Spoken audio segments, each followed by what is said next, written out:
Good morning. Shri नतीशा विद्यालय द्वारा संचालित ऑनलाइन शिक्षण में आपका स्वागत है। तो आज आते हैं हम अपने नए टॉपिक की तरफ, जो है व्यावसायिक जोखिम। व्यावसायिक जोखिम का सीधा सा मतलब होता है व्यवसाय में आने वाली जोखिम। अगर अपन कोई भी व्यवसाय कर रहे हैं और मान लीजिए उसमें जोखिम नहीं है तो वो व्यवसाय सफल नहीं माना जाएगा। जैसे कि कोई एवरेस्ट पे चढ़ने वाला इंसान है, अब दो प्रकार की चीजें हो सकती हैं, या तो वो चढ़ जाएगा या फिर वो गिर जाएगा, तो उसको प्रॉफिट भी हो रहा है और उससे लॉस भी उसको हो सकता है। तो व्यवसायिक जोखिम का मतलब होता है अप्रत्याशित लाभ या हानि होने की संभावना से है, जो अनिश्चितताओं के कारण होती है। यानी कि कोई भी प्रकार का अपन व्यवसाय करेंगे, चाहे वो छोटा व्यवसाय हो या कोई बड़ा व्यवसाय हो, उसमें हर प्रकार की जोखिम होती ही होती है, जो कि अनिश्चितताओं के कारण आती है। जैसे मान लीजिए आप कोई व्यवसाय कर रहे हैं, लोगों की डिमांड बदलती जा रही है, फैशन एकदम से चेंज होता जा रहा है, तो उसके कारण क्या हो सकता है, आपको लॉस हो सकता है।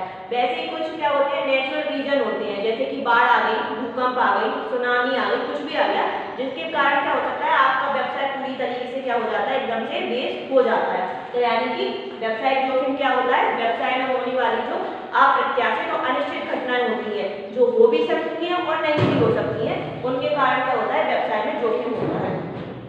अब व्यवसायिक जोखिम के प्रकार, तो व्यवसायिक जोखिम दो प्रकार का होता है, एक होता है सट्टा जोखिम और दूसरा होता है विशुद्ध जोखिम। अब सट्टा जोखिम तो आपने पढ़ा ही होगा, जैसे आप शेयर मार्केट में देखते हैं कि अपन क्या करते हैं, शेयर इन्वेस्ट करते हैं।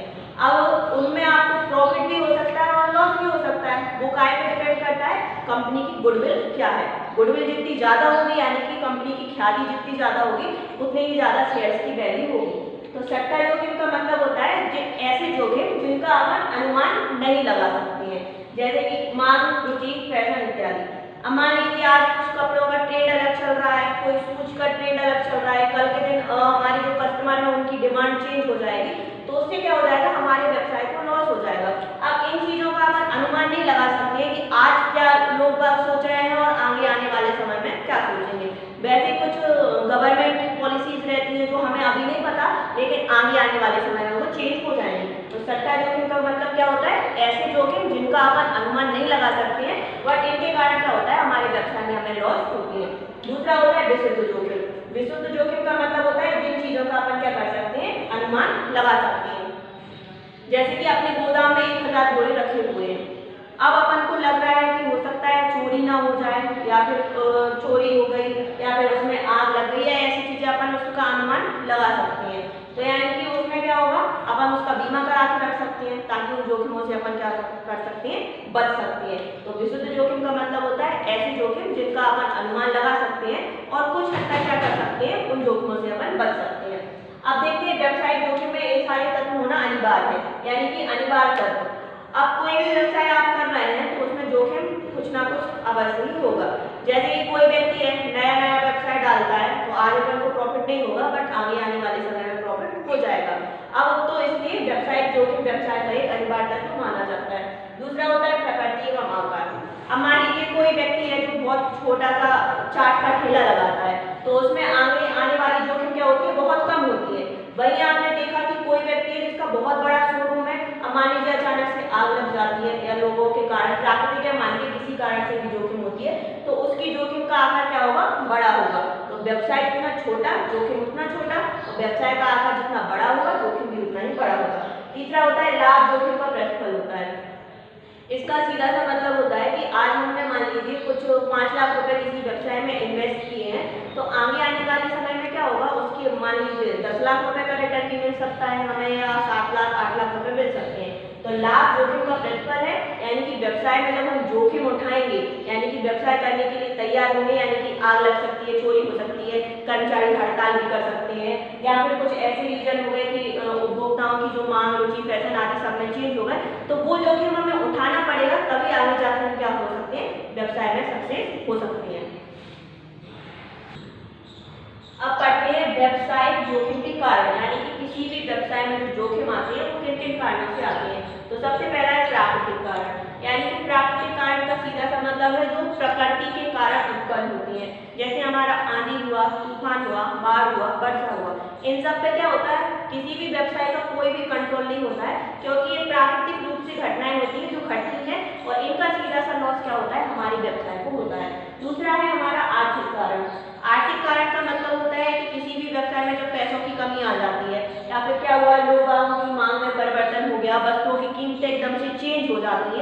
कभी वस्तुओं की कीमत बढ़ जाती है तो कभी क्या हो जाता है, बहुत कम हो जाती है। तो यानी कि जब पैसों से रिलेटेड कोई भी ऐसा रीजन जिससे हमारे व्यवसाय को लॉस होता है उसको हम कहते हैं कि वो आर्थिक कारण है। तीसरा होता है मानवीय कारण। मानवीय कारण का मतलब होता है कि जो कि समस्याएं हमें किसी भी व्यवसाय में कर्मचारियों के द्वारा आती हैं। अब जैसे मान लीजिए कर्मचारियों के हिसाब से कोई काम नहीं हो रहा है तो उन्होंने हड़ताल कर दिया, तालाबंदी कर दी, या फिर कोई शॉर्ट सर्किट हो गया तो आग लग गई, चोरी हो गई, या फिर कहीं से हम अपना माल ले जा रहे हैं तो ट्रक पलट गया जिससे कि माल हमारा नष्ट हो गया। यानी कि ऐसे कारण जो कि मानव के द्वारा होती है उनको हम कहते हैं मानवीय कारण। चौथा होता है हमारा भौतिक कारण। अब मैंने आपको कल बताया था भौतिक संपत्ति में क्या आता है, हमारा भवन, प्लांट हुआ, मशीनरी हुआ, ये सारी चीजें आती हैं। तो भौतिक कारणों का मतलब होता है या तो हमें नई मशीन की जरूरत पड़ेगी या हमारी जो मशीनरी है वह पूरी तरीके से क्या हो चुकी है, डैमेज हो गई है। अब नई मशीन को लाने के लिए हमें क्या चाहिए पड़ेगा, पैसे चाहिए पड़ेंगे। और दूसरी चीज क्या होगा, मशीन में खराब हो गई है, डैमेज हो गई है तो उसको रिपेयर कराने के लिए भी पैसों की आवश्यकता होगी। तो उनमें भी क्या होता है, इन सारे कारणों से हमारे व्यवसाय में जोखिम उत्पन्न होते हैं। तो प्राकृतिक कारण, आर्थिक कारण, मानवीय कारण और भौतिक कारण। अब हम देखते हैं व्यवसाय में लाभ की क्या भूमिका रहती है। मान लीजिए आपके घर में कोई व्यवसाय चल रहा है, अब उसमें आपको कोई भी प्रॉफिट नहीं हो रहा है। अब मान लीजिए प्रॉफिट नहीं होगा तो व्यवसाय करना भी क्या हो जाएगा, हमारा वेस्ट हो जाएगा। तो लाभ का सीधा से सीधा मतलब होता है जितना पैसा हमने अपने व्यवसाय में इन्वेस्ट किया है उससे दुगना हमें प्रॉफिट होना चाहिए। यानी कि जो एक्सपेंस है उनसे ज्यादा इनकम होगी तो उसको जो हम कहेंगे कि हमें क्या हो रहा है, लाभ हो रहा है। अब मान लीजिए आपके एक्सपेंस यानी कि आपकी व्यय बहुत ज्यादा है और आपकी इनकम बहुत कम है, तो इसका मतलब है कि हमारा व्यवसाय क्या हो रहा है, लॉस में जा रहा है। तो यानी कि व्ययों पर आय का आधे, यानी कि जो एक्सपेंस हमने किए हैं वो कम होना चाहिए और उस व्यवसाय को करने से जो हमारी इनकम है वो ज्यादा होनी चाहिए, उसको हम कहते हैं, इसको वो क्या है, लाभ है। अब सबसे पहला है व्यवसाय की अस्तित्व की रक्षा। अब मान लीजिए कोई संस्था चल रही है, अब वो संस्था ऐसी है जो पैसे कमाने के उद्देश्य से चल रही है। अब सारे खर्चे करने के बाद उस संस्था को क्या हो रहा है, लॉस ही लॉस हो रहा है, तो उसमें क्या हो जाएगा, कुछ भी नहीं होगा। अगर आपके व्यवसाय को आपको बचाना है तो उस व्यवसाय में क्या करना पड़ेगा, आपको लाभों की प्राप्ति करनी पड़ेगी। तो सबसे पहला होता है लाभ की भूमिका क्या है, व्यवसाय को अगर आपको बचाना है तो आपको क्या करना पड़ेगा, लाभ प्राप्त करनी पड़ेगी। दूसरा है कार्य क्षमता में वृद्धि। अब मान लीजिए कोई व्यवसाय है उसमें लाभ नहीं हो रहा है तो अब वो क्या करेंगे, भवन भी वैसे ही रखेंगे, प्लांट भी, मशीनरी भी, जो चीज जैसी है पुराने हिसाब से काम करते रहेंगे। अब मान लीजिए किसी व्यवसाय में बहुत लाभ हो रहा है तो वो क्या करेंगे, मशीनरी भी नहीं लाएंगे और भवन को भी रिपेयर करेंगे, पेंट करेंगे, वो सारी चीजें करेंगे। तो अगर आपको कार्य क्षमता में वृद्धि करनी है तो व्यवसाय में क्या होना चाहिए, लाभ होना चाहिए। तीसरा होता है व्यवसायियों को प्रेरणा। अब एक होता है कि जो बिजनेस करने वाला होता है वो व्यवसायी होता है, लाभ होगा हमारे व्यवसाय में तो क्या हो जाएगा, व्यवसायियों को भी लगेगा कि अच्छा हमें लाभ हो रहा है तो हम अपने व्यवसाय को क्या कर सकते हैं, ज्यादा से ज्यादा इंक्रीज कर सकते हैं और उस चीज को हम बढ़ा सकते हैं। तो व्यवसायियों को प्रेरणा मिलेगी, इससे क्या होगा, उनका मैनेजमेंट और ज्यादा अच्छा होगा, इसलिए व्यवसाय में लाभ होना जरूरी है। चौथा है हमारा भविष्य की अनिश्चितता। अब वो तो अपन सब जानते हैं फ्यूचर क्या होता है, अनसर्टेन होता है। किसने देखा कि आज जो है वो कल नहीं है या कल जो है वो परसों नहीं है, ठीक है। तो भविष्य अनिश्चित होता है, इसीलिए हम क्या करते हैं, जैसे मान लीजिए कि 2020 चल रहा है तो आज हमें 2 लाख का प्रॉफिट हुआ तो हम क्या करेंगे, उसको रिजर्व कर लेंगे। और मान लो 2020 में हमें प्रॉफिट नहीं होगा तो उस 2 लाख रुपए को हम क्या करेंगे, आने वाले समय में हम उसको क्या कर लेंगे, यूज कर लेंगे। तो क्या है, भविष्य जब अनिश्चित होता है तो उसके लिए आज रिजर्व बनाएंगे और आने वाले समय में हम क्या करेंगे, उसका उपयोग करेंगे। तो भविष्य क्या होता है, अनिश्चित होता है, इसीलिए अनिश्चितताओं से बचने के लिए हमें क्या करना पड़ेगा, लाभ की जरूरत पड़ेगी। लाभ है कुशलता की माप। अब आपने देखा होगा कि वो जो रतन टाटा हुए, बिरला हुए, मुकेश अंबानी हुए, वो प्रोग्रेस क्यों है उनकी, क्योंकि उनकी कंपनियों में इतना ज्यादा लाभ होता है कि वो अपने नाम से ही फेमस हो जाते हैं। वैसे कोई भी व्यवसाय है तो अब मान लीजिए आपको बहुत ज्यादा प्रॉफिट हो रहा है और आपके पड़ोसी को ज्यादा प्रॉफिट नहीं हो रहा है, तो क्रेडिट किसकी रहेगी, आपके व्यवसाय की रहेगी, क्योंकि आपको लाभ ज्यादा हो रहा है और पड़ोसी को लाभ नहीं हो रहा है तो वो अपन को समझ में आ जाता है उसकी कंडीशन को देखकर या वो कैसे रहता है, वो सारी चीजें। तो कुशलता की माप भी क्या कहलाती है, हमारा लाभ ही कहलाती है।